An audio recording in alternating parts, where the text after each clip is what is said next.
The phone screen was warm against my cheek. I kept it there, even after the last call went to voicemail, even after the quiet static took over.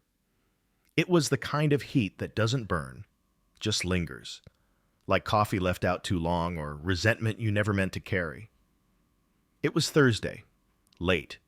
The kind of late where the ceiling fan sounds louder than your own thoughts.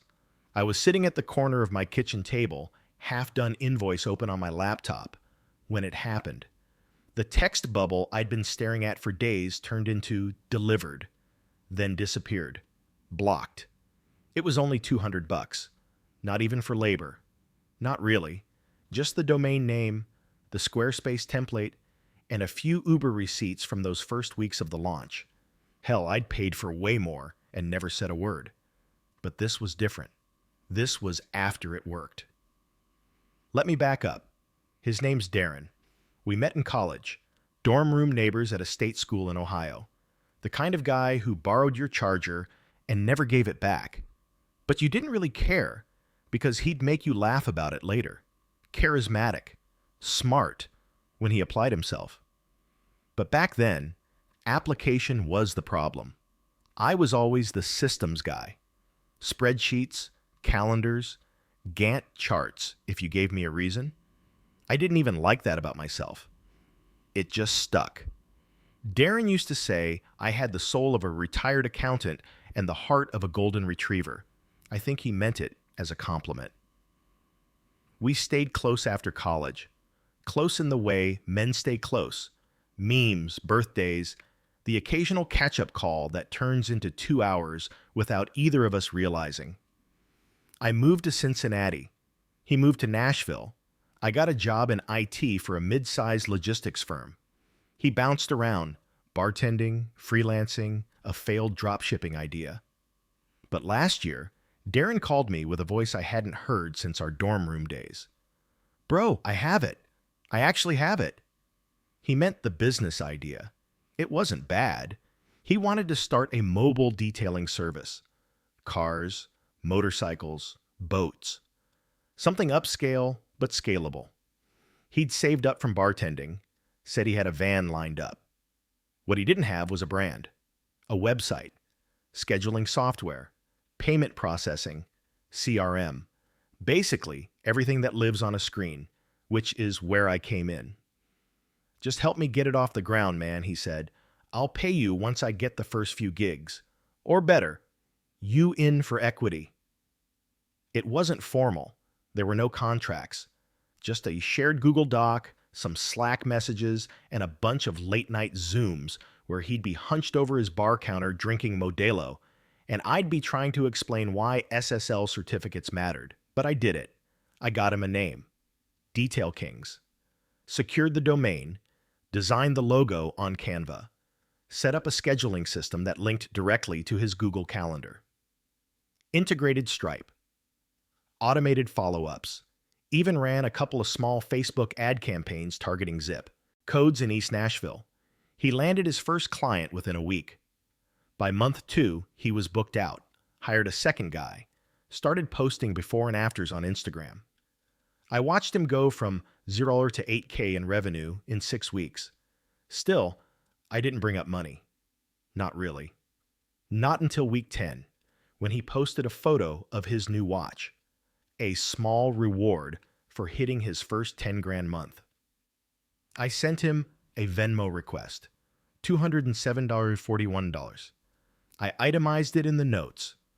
Domain, $24, web hosting, $64, gas receipts from setup week, $48, design software trial. I covered for him, then $12, Facebook ads, $59.41. No labor, no markup, just what I'd fronted. He didn't accept it. Instead, I got a voice memo. Hey man, saw your request. Didn't expect that. Thought we were just helping each other out. Like always, let's talk. We did talk. That night, he started with jokes. What, you going corporate on me now? Then softened. I just didn't budget for that, man. Thought we were boys. I told him I wasn't mad. I just Wanted to close the loop. No pressure, no rush. He said he got it, said he'd take care of it. Soon. 2 weeks passed. Nothing. He stopped answering my texts. The group chat went quiet when I posted memes. I started second-guessing everything. Had I worded it too formally? Did it look transactional? Should I have just let it go? Then one night, I tried texting him again. Not even about the money, just checking in. Green bubble, tried Instagram, gone. Facebook, unfriended. I opened Venmo. Request. Canceled. User not found. It was like he erased me. Like our entire friendship had a line item next to it, and once he'd checked the box, once he got what he needed, he deleted the cell and moved on. And I kept refreshing the screen like it was going to change. The weirdest part wasn't the money. It was what it implied. That I'd mistaken proximity for loyalty. That what I thought was mutual was just convenience. That somewhere in the quiet between all those yo bros and beer emojis, I had misread the balance sheet of friendship. That's when I started pulling receipts. Not just literal ones, emotional ones. I remembered the time I bailed him out of a $300 overdraft in college. The time I drove 6 hours to help him move after a breakup. The Thanksgiving he spent with my family because he didn't want to go home. All of it. And suddenly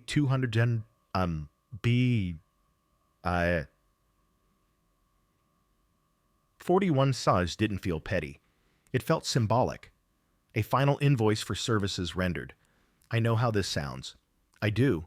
I've reread this 3 times already, and I hate that it makes me sound like some bitter, petty accountant of past favors. But it's not about tit for tat. It's about the silence. The way someone you called a friend for a decade can just vanish when you ask for something small, after giving something big. I'm not even sure why I'm writing this. Maybe because I haven't said it out loud to anyone. Maybe because part of me still checks his business page sometimes, just to see if he's still using the scheduling system I built. He is. I watched a story the other night from a burner account. He was detailing a black Tesla, talking to the camera about hustle and grind and never forgetting the people who got you there. I laughed out loud, then closed the app. The weirdest part of grief, and that's what it is when you lose a friend like that, is how physical it becomes. I started checking my phone like I was checking a cut that wouldn't stop bleeding. Thumb swipe, refresh, nothing. Again and again. It wasn't even about Darren replying anymore. It was muscle memory, absence disguised as routine.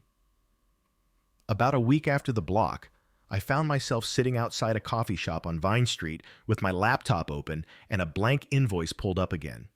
The same $207.49, same line items, but I wasn't going to send it. I was just looking at it.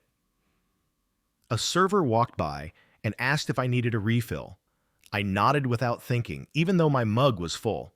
The ceramic felt cold when I picked it up, like I needed a reason to still be holding something. That night, I told my roommate about it. Matt.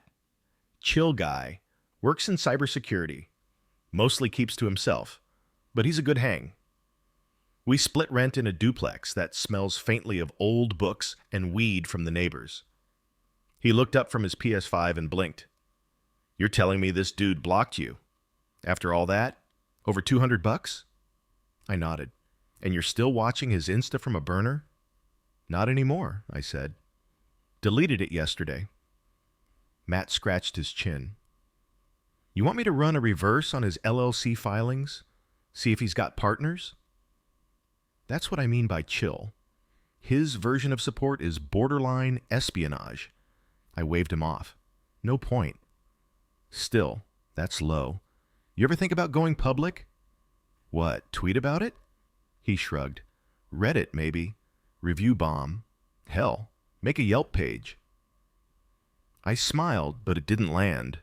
There's a difference between revenge and response. I wasn't angry in a fireworks kind of way. It was quieter, like mildew on drywall, slow, invisible, until it starts to smell. Instead of vengeance, I started revisiting the work I'd done. not just for Darren, in general. I looked at old GitHub commits, designs I'd made, dummy login pages, and that led me to an idea I hadn't thought about since college: freelance consulting. No partners, no blurred lines, just a rate, a scope, and a line in the sand. I signed up for Fiverr the next day, built a profile, called it Launch Buddy. Ironic, I know. I kept the price low at first. $50 for a landing page setup, $75 for CRM integration. In the first week, I got one job. Some indie musician in Portland trying to sell vinyls directly. I did it in a day. The next week, I got 3 more. By the end of the month, I'd made just over $2,300. All small. Potatoes, but clean. Honest. Every transaction came with a timestamp and a review. No yo bros, no ghosting, just clarity. One day, about 2 months after the Darren debacle, I got an email from a guy named Todd. Subject line: referral from Darren, Detail Kings. I froze. The body of the message was short. Todd said he was starting a pet grooming side hustle. Darren told him I was the one who set him up for success. Asked if I still did consulting. Wanted to pay in full up front. I stared at the screen for what felt like a full minute. Then I picked up my phone, dialed Matt. Guess who just referred me? Don't tell me. Oh, I'm telling. Did you reply? Not yet. What are you gonna say? I didn't know. Because this wasn't a revenge story. Not really. It wasn't clean like that. Darren hadn't smeared my name. He hadn't tried to bury me. He just vanished, like some sort of weird moral accounting ghost. Like my labor was good enough to mention, but not acknowledge. I ended up replying to Todd 2 days later, told him my rates, offered a call to scope things out, said nothing about the history, nothing about the invoice, just business. He booked the premium package. A few days after we launched his grooming site, clean pastel theme, online booking, PayPal links, he sent me a bonus, $100. Said I over-delivered. I stared at the transaction notification, blinking. Matt looked over my shoulder. You good? Yeah, I said. Just funny. What is? Darren never paid me $200. Right. Todd just gave me half of it. Unasked. Matt exhaled. Karma's lazy, but she shows up eventually. I wanted to believe that. I still do. But the truth is, it didn't make me feel better. It made me feel tired, because now I had to hold both things at once. That someone could burn me and still speak highly of me later. That someone could erase me from his contacts and still pitch me to someone else like a product. The duality of that messed with my head. About a month later, I ran into someone who knew Darren. It was at a tech meetup downtown. One of those awkward events where everyone stands near the bar and tries to casually name drop their startup stack. This guy, Jeremy, was 2 gin and tonics deep when he said it. You know Darren, right? Detail Kings? I nodded. He told me you helped him launch. Man, he raves about your systems. Calls you the back-end savant or something. I just blinked. Oh, cool, I said. Jeremy leaned in like he was telling me a secret. Honestly, I think he kind of wishes you two still talked. Said things got weird after some money thing. But you know how egos are. I laughed soft. Yeah, I know. That night, I went home and opened my original invoice again, still in drafts, untouched. I clicked delete, not because I forgave him, not because it didn't matter, but because I finally understood that keeping it, letting it sit there on my drive like some digital purgatory, wasn't making a statement. It was just keeping the tab open, and I was done checking the bill. When I finally stopped looking for Darren's name in my inbox, in my DMs, in mutual friends' posts, something else started showing up.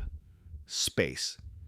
It's weird how much mental rent a single unresolved thing can take up. One invoice, one block, one line not answered. But once it's gone, really gone, not just pushed to the background, it's like clearing a tab that's been draining your battery. And in that space, I got better at what I was doing. Launch Buddy turned into more than just a side hustle. I registered it as an LLC, picked up a few retainers, bought a proper logo this time, not the Canva special. Matt helped me with some back-end security stuff. We even talked about scaling, maybe adding another freelancer. Still, I didn't mention Darren again. Not until mid-June, when I got a text from an unknown number while I was watching the Reds game at a bar. Hey, you busy? D. No, hello. No apology. No subject line. Just 3 words and an initial. It took me 15 minutes to respond. Who is this? A minute later, Darren from DK. Can we talk? I didn't answer. I went home and let it sit overnight. Then the next day, then 3. I told myself I wasn't avoiding it. I was thinking, processing, but if I'm honest, I was scared. Not scared of him, scared of what he'd want, scared it would crack open something I'd already sealed. But eventually I replied, "What's up?" He responded instantly, "Can we meet up? Talk in person? I'm in Cincy this weekend." I hesitated, then agreed. We chose a neutral spot, a little burger joint downtown with outdoor seating and thin paper napkins that always blow away when you exhale. When I got there, he was already seated, black t-shirt, faded jeans, same watch. But he looked older, not in the face, in the posture, like whatever he was carrying had weight now. He stood when he saw me. We didn't hug. "Hey," he said. I nodded. "Hey." We sat. It was awkward at first. We talked about the weather, the new stadium upgrades. He asked about work. I told him I'd started a thing. Didn't mention the name. He nodded like he already knew. Then he got quiet. "I owe you he said. I didn't reply. I don't just mean the money. Though yeah, I still feel like an ass for that. I was in a spiral, man. I thought success meant I had to cut loose everything that reminded me I needed help to get there. And you," he looked down, "you were help. Real help. Like capital H help." I stayed quiet. Let him talk. He pulled out his phone, tapped something, then slid it across the table. It was a PayPal confirmation. $500. "More than I owe," he said. "I know. I'm not trying to buy peace, just replacing what I broke." I stared at it, didn't touch the phone. Then I looked up. "You blocked me," I said, calm, even. He winced. "Yeah, I did. You let me think I imagined it all." "I know." "You kept using what I built." He nodded. "Referred me even, without ever telling them why we didn't talk." He nodded again. "Because I couldn't explain it. Not even to myself. I felt small, man. Like if I admitted I messed up something that good, something that true, it meant I wasn't worth the success I'd gotten after." I looked at the burger I hadn't touched. The mustard packet beside it was half torn, leaking. "I'm not trying to guilt you," he said. "Just trying to say it out loud. For once." The silence between us wasn't angry anymore. It was just tired. I leaned back in my seat. "I'm not mad, Bo," I said. "Not anymore." He exhaled, like that was the thing he'd been bracing against. "But I'm not going to pretend it didn't change things." "I wouldn't expect you to," he said. We sat for a while, ate slowly. The kind of slow where it's not about the food, it's about marking time until the air settles. He told me about his second van, his third hire, how he was thinking about franchising, maybe opening a detailing school. I nodded, said I was glad for him. He didn't ask to partner again, didn't offer to cut me in. Good. because that would have undone everything. When we stood to leave, he reached into his pocket. "I brought this," he said, "in case you'd rather have it in writing." It was a check, folded in half, made out to me, $500 memo line for everything. I took it, not because I needed the money, but because I needed the act. We shook hands. It was short, firm, final. Then we walked in different directions. That night, I sat on my balcony with a beer and the check folded in my hand. I didn't deposit it right away, just held it. Notice the feel of the paper, the ink smell, the way it creased where his thumb probably pressed too hard while writing. The check wasn't the apology, the check was the punctuation. And maybe that's all I'd ever wanted. Not payback, not partnership, just someone to say it mattered, that I mattered, that what I gave had weight, even if it took them a year to feel it. I set the check down, opened my laptop, and got back to work. A few weeks after Darren and I met at the burger place, I deposited the check. Not because I needed the 500, truth be told, Launch Buddy had crossed 10 grand in client work that quarter, but because holding onto it had started to feel like I was waiting for a permission slip to move on. And I didn't need permission. I just needed a clean ledger. But life doesn't operate on clean ledgers. Sometimes it throws you a weird receipt when you think you're done spending. And for me, that came in the form of an invite, a workshop series being hosted in Nashville, focused on small business tools and automation, the kind of thing Launch Buddy could market in. I wasn't planning to go, but then I saw the speaker list. There he was. Darren Wiles, founder, Detail Kings, from street-level startup to six-figure mobile empire. I stared at the event page, and then I bought a ticket. Matt raised an eyebrow when I told him. "You sure about that?" "Why not? I mean, you really want to sit in a folding chair and clap for a guy who ghosted you for a year?" "I don't plan on clapping," I said. Truth was, I didn't know what I planned. Maybe curiosity, maybe closure. Maybe I just wanted to see if he'd look me in the eye now that the lights were on. So I drove down, stayed at a cheap motel off Charlotte Ave, where the vending machines still took quarters and the carpet had that permanent dampness of too many air conditioners run too hard for too long. The morning of the event, I wore a navy button-up. Nothing fancy, just enough to blend in. The venue was a rented co-working space, exposed brick, Edison bulbs, kombucha on tap. You know the type. I sat toward the back. There were maybe 60 people in the room when Darren stepped up. He was polished, confident, had a slide deck with glossy before and after photos of Corvettes and Escalades, told stories about grinding from nothing, bootstrapping, building systems that scale. I recognized every single system, not because I'd built them all. Some were newer, evolved. But the scaffolding was mine. I remembered the fonts, the naming conventions, even the button color choices. His whole presentation leaned on workflows I'd handed him for free on a Tuesday night, thinking we were just building something together. Then he said something that stuck. Biggest lesson? No one succeeds alone. You've got to know who to trust early, the ones who show up before it's cool. There was a pause, a beat too long. His eyes scanned the crowd, and for a flicker of a second, not even a full blink, they landed on me. No double take, no smirk, no nod, just a held gaze.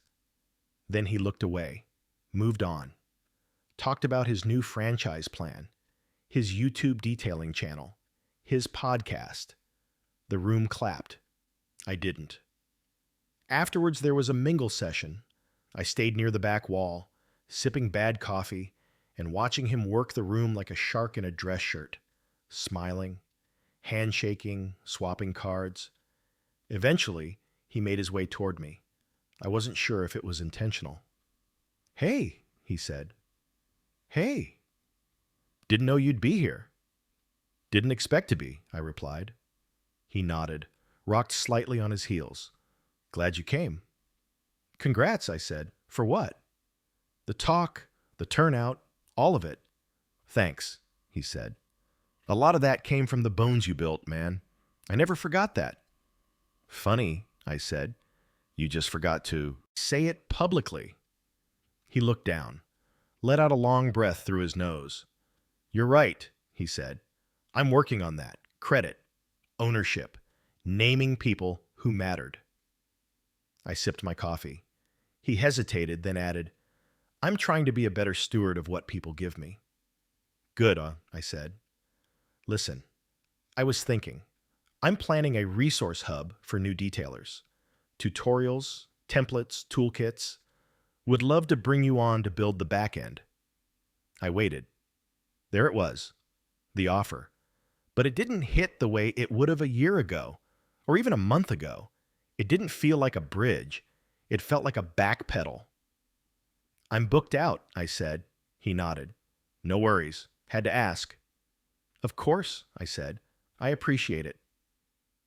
We stood there for a beat longer. Then I held out my hand, not as a peace offering, as a period. He took it. One shake. Then I left. I drove home in silence for most of the 4 hours. No music, just the road hum and the occasional rattle of the glove compartment when I hit 75. When I pulled into my driveway, there was a new client inquiry in my inbox. Someone launching a catering service out of Toledo. Saw my Fiverr profile. Wanted a quote. I sent a proposal. Didn't overthink it. Then I opened a blank doc and started writing down a new idea. A digital toolkit for freelancers. Not business owners, not startups. The ones who build the systems and never get name dropped. The ones whose receipts stay buried in the drafts folder. I called it Unsung Infrastructure. Just a placeholder title, but it stuck. Because maybe that's the truest thing I'd learned. Not everyone gets a spotlight.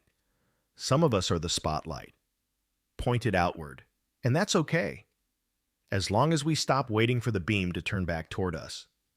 A month after the Nashville workshop, I soft-launched Unsung Infrastructure. No ads, no press, just a link in my Launch Buddy email signature and a quiet announcement on a few freelancer forums. It was a stripped-down Notion template at first. Billing trackers, onboarding emails, invoice scripts, client red flag checklists, all the little invisible scaffolds I wished I'd had when I first got burned. I priced it low, $20 flat. Pay what you want above that. By the end of the first week, I had 15 downloads. Not much, but every single one came with a note. Finally, someone gets it. Used your template today. Client paid on time. First time ever. This made me feel like I'm not just someone's intern who forgot to grow up. That one made me pause, because I'd spent the better part of a year feeling like that, like the guy who never graduated from helping out. The one who'd always be backstage, tweaking the lights, while someone else got the applause. But here were strangers, actual adults with their own tiny businesses, treating what I built like a foundation, not a favor. And that, somehow, felt like more closure than Darren ever could have handed me. One evening, I got a DM from a woman named Rochelle. She said she was organizing a virtual panel for solo founders, and someone had sent her my Unsung Infrastructure page. Wanted to know if I'd speak on boundaries in collaboration and the emotional labor of unpaid work. The term made me wince a little. Emotional labor. It sounded a bit too polished for what I'd felt. I didn't cry in a Slack message. I just got ghosted. I wasn't exploited in some dramatic way, just erased. But maybe that was the point. Not everything has to be a catastrophe to count as harm. Some debts aren't financial. Some are just the quiet theft of acknowledgement. The kind that doesn't ruin you, just makes you question whether your value is conditional. I told her I'd do it. The panel ended up being live streamed on Zoom. Rochelle moderated. There were 2 other speakers, a motion designer from Austin and a copywriter from Minneapolis. We all told stories. No rage, No dramatics, just moments where we'd handed over parts of ourselves in good faith and got silence back. At the end, Rochelle asked, "What would you tell someone who's just now realizing their friend only saw them as a resource?" I didn't think before answering. I'd tell them to send the invoice anyway, not because they'll get paid, but because naming it matters. I paused. And if they get blocked, congratulations. You just got your clearest answer for the cost of a receipt. After the panel, Rochelle forwarded a transcript to all of us. I read mine twice, and for the first time, I saw it not as a sad confession, but a case study. It clicked. I started writing more, turned the Notion template into a full guide, added chapters, use cases, real examples, names changed, of moments where silence cost more than money. A designer friend helped me package it as an ebook. Matt helped encrypt it. We launched it as a free download on Gumroad. Pay if you want. Within 2 weeks, it passed 1,000 downloads. One person paid $200. I smiled when I saw that, not because of the amount, because of the symmetry. A few nights later, I got a new email. From Darren. Subject, saw the ebook. It was short. Read the guide. Wasn't sure if the friend who blocked you was me, but it probably was. Thanks for naming it. Helped me see myself clearer than any podcast ever did. If you ever do a volume 2, I'd be happy to write the foreword, even if I'm the cautionary tale. I sat with that one. Didn't respond, not because I was mad, because I didn't need to anymore. Some bridges don't need burning. They just need weather. Let the planks rot. Let the river reclaim it.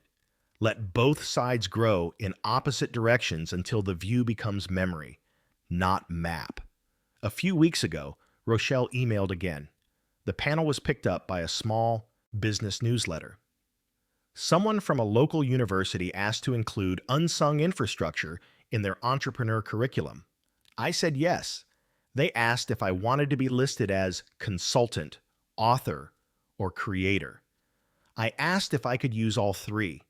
They said yes. I printed that email, taped it to my desk, not as a trophy, but as proof. Proof that I wasn't a fluke, or a backup, or a footnote in someone else's origin story. Just a guy who kept the receipts and turned them into something other people could stand on. If this story moved you, subscribe for more real-life confessions and emotional journeys like this one.